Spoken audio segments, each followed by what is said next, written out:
nas classificações também nos habituaram. Isto aqui é um teto, de um Golf.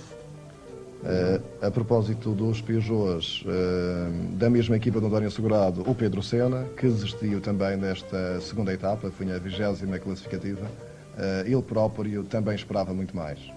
Sim, aliás, os Peugeots têm o próprio... Do Paulo da Serra, que chama muito público, há um bom circuito, digamos assim, para ver o rally, e a televisão aproveita sempre para ficar nesta curva, porque há sempre, enfim, infelizmente, problemas com alguns concorrentes. Nós vamos ter ocasião de ver, dentro de alguns instantes, um acidente espetacular de um BMW, que realmente, com muita sorte, não atinge ninguém do público, mas ficou, podemos dizer, a escassos metros. Esta curva é preciso talvez fazer referência que, digamos, é uma curva depois de uma reta com cerca de 1 km. E, portanto, os carros esgotam aí a 4ª ou a 5ª velocidade, consoante tenham essas velocidades. E, portanto, quando chegam a esta curva, tem uma redução bastante violenta. É uma curva que tem que ser dada, penso eu, mesmo nos carros atuais, em terceira, mas tem que, se quiser ganhar algum tempo, tem que se travar mesmo em cima da própria curva, porque se atingem as velocidades máximas que os carros podem proporcionar. E a curva tem que ser muito bem treinada. E a curva tem que ser bem vista. De qualquer maneira, o carro que nós vamos ver a ter o seu despiste, ele tem um despiste até esquisito, porque se despista não para o lado de fora, mas para o lado dentro da curva. O piloto sente que o carro está a fugir, digamos, e dá um violento safanão com o volante para dentro da curva. Simplesmente a partir daí há um descontrole total do automóvel e o carro vai para a zona esquerda, digamos, da curva. De qualquer maneira, seria de fazer referência que o público aqui no Funchal, aqui na Madeira, é, digamos, um público ordeiro, segue estas faixas amarelas que a organização põe para que não haja, digamos, pessoas em cima da berma da estrada, que só dificulta o próprio piloto, que treinou de uma determinada maneira, gosta de cortar as curvas de uma determinada maneira e, portanto, se encontra público à berma da estrada, com certeza que não pode seguir a trajetória que lhe tinha treinado. De qualquer maneira, o público, por pouco, não ia sendo colhido, mas mesmo assim estava numa zona bastante menos perigosa do que se estivesse à saída da curva, que aliás nós podemos ver uns painéis publicitários que, digamos, são onde as pessoas não deveriam de estar. A imagem do acidente foi-nos gentilmente cedida por um fotógrafo que, por acaso, estava também com o vídeo, e fornecemos esta imagem espetacular, em que ele realmente não sai para o lado de fora e quase que atinge o público. As pessoas aperceberam-se um pouco do acidente e começaram já a fugir, digamos assim, do local, porque senão teriam sido colhidas.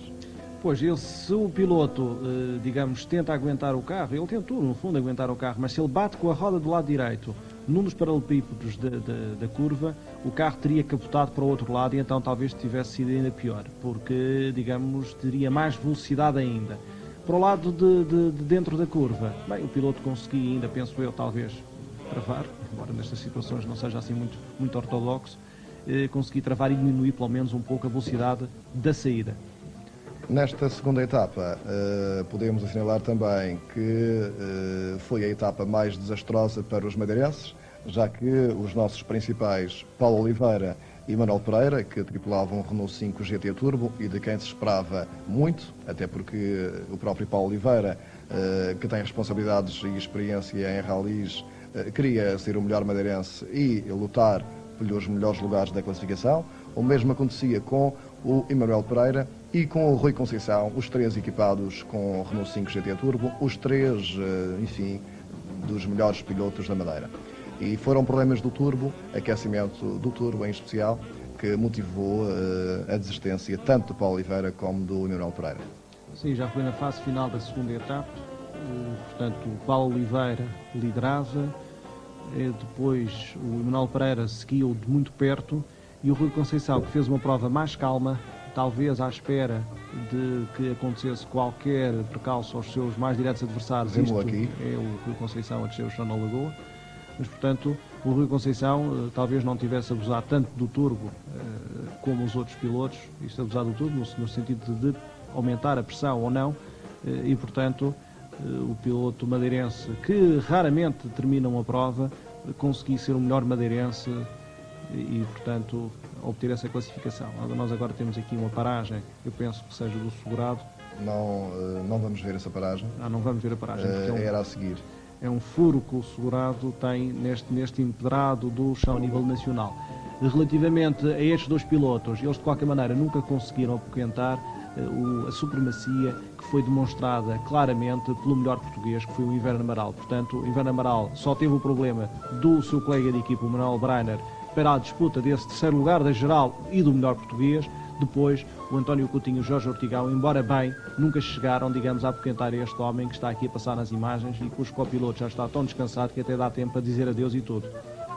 E foi um excelente resultado para o Inverno Amaral, ele que estava na terceira posição do Campeonato Nacional de Rallys, é agora o líder seguido do Mel Breiner. Já agora, em termos de classificações de campeonatos, diga-se que em termos inscreveu o seu nome no pódio, depois de alguns anos um português não aparecer nos 3 primeiros lugares, ou seja, salvo erro desde 1982, que um português não aparecia nos 3 primeirs lugares, na altura foi Santinho Mendes.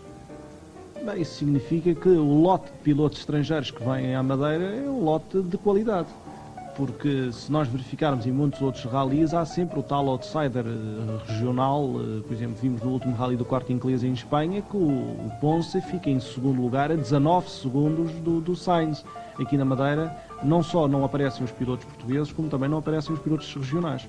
Aqui está a consagração da equipa da Lancia Jolly Club.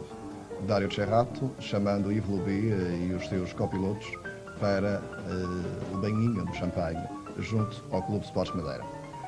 Luís Val, obrigado pela sua participação.